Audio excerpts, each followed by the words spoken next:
Saudara, kita ke informasi lainnya. Kemunculan kepala lingkungan dari kalangan generasi Z atau Gen Z menjadi sebuah fenomena di wilayah administrasi Jakarta Utara.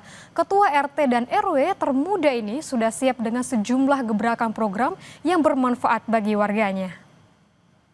Teman-teman, kami dari pihak RW ingin menghimbau dan ada program setiap jam 10 malam teman-teman remaja sudah tidak boleh nongkrong-nongkrong yang aneh-aneh. Di usianya yang masih muda, Tri Krisna Mukti telah menjabat sebagai Ketua RW 2 di Kelurahan Pademangan Barat, Kecamatan Pademangan, Jakarta Utara. Sebagai Ketua RW, Tri Krisna selalu menyambangi warga untuk mensosialisasikan program kerjanya. Salah satu program yang dicanangkan Tri adalah memberlakukan jam malam, di mana anak-anak dan remaja tak lagi melakukan aktivitas di luar rumah setelah pukul 10 malam. Tak hanya itu, Tri juga rutin memeriksa saluran air di lingkungannya untuk mengantisipasi terjadinya banjir. Yaitu untuk anak-anak umur usia muda, jam 10 ke atas sudah tidak boleh keluar rumah, Pak. Adapun dia keluar atau bandel, ya itu pertama kita tegur, Pak. Jika tidak mempan, kita akan bawa dia ke kantor RW, kita beri nasihat dan kita panggil orang tuanya untuk menjemputnya pulang ke rumah. Ingin mengadakan penyaluran tes urin. Nah, itu yang bisa menjadi kolaborasi untuk kita ke depannya untuk menjaga anak-anak muda Gen Z agar terhindar dari narkotika. Disinilah jalan yang sudah kita perbaiki. Seperti yang ada di video viral itu. Belumnya parah juga, belumnya parah. Di sepanjang ini ya? Iya, sampai ini yang kisaran 100 meter kita cor.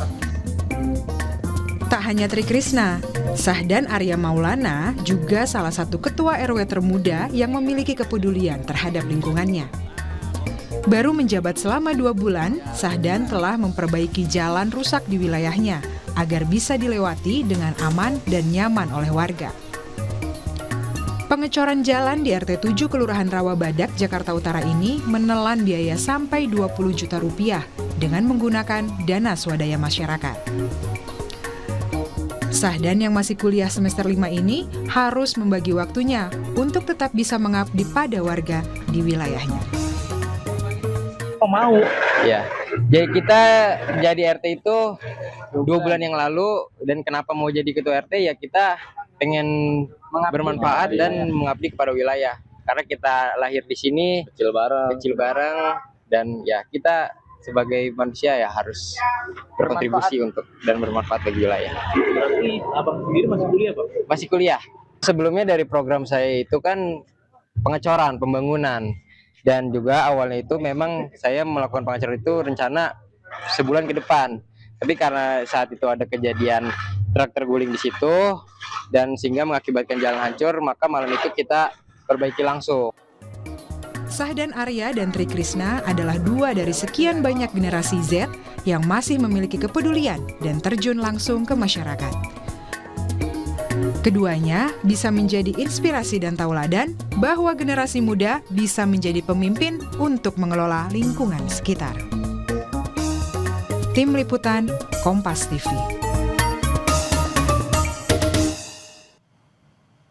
Saudara, 10 November dikenal sebagai Hari Pahlawan. Salah satunya untuk mengenang jasa besar arek-arek Surabaya melawan sekutu yang ingin kembali menguasai Indonesia.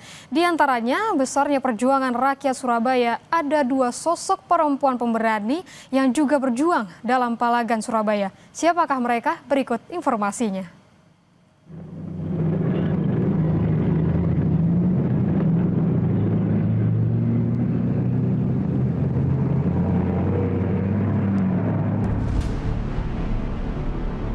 Oktober 1945, 2 bulan sudah Indonesia merdeka. Pasukan sekutu yang diboncengi Nika mendarat di Surabaya. Berdalih melucuti senjata pasukan Jepang, namun di baliknya ada misi kembali menancapkan kekuasaan kolonial Belanda. Gelombang penolakan dari berbagai kelaskaran arek-arek Surabaya pun muncul, bersatu padu melawan. Tidak hanya di garis depan, warga Surabaya, utamanya kaum perempuan, juga berjuang di garis belakang. Perjuangan mereka dalam mempertahankan kemerdekaan tidak bisa dipandang sebelah mata. Tahun 45 itu ada yang dipelopori oleh Bulu Kitaningsih ya, itu namanya Pemuda Putri Republik Indonesia. Bulu Kitaningsih kan ingin menunjukkan bahwa sebenarnya perempuan itu juga punya istilahnya punya kekuatan untuk berperang juga ya secara militer. Kemudian yang mengatur tentang persenjataan dan bagaimana dia harus mendelegasikan senjata itu di antara tempat penyimpanan dengan para tentara yang ada di garis depan begitu. Wah, ini Pak Bejo sendiri yang dapat. Di tengah perlawanan arek-arek Surabaya dalam pertempuran 10 November 1945, ada peran besar seorang relawan dapur umum. Dialah Daria Surodikusumo.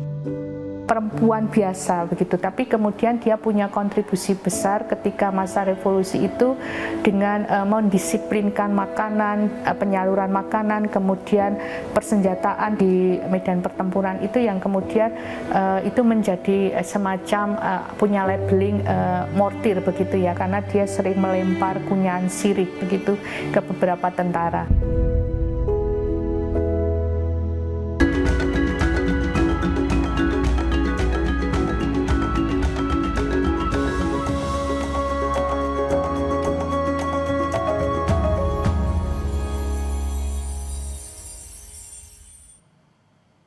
Simak perjuangan dua perempuan hebat dalam perang mempertahankan kota Surabaya ini dalam program dokumenter sejarah Perempuan-Perempuan Nusantara episode Lukitaningsih dan Daria Sri Kandi Palagan 10 November Surabaya. Saksikan Perempuan-Perempuan Nusantara hari ini jam 9 pagi waktu Indonesia Barat di Kompas TV.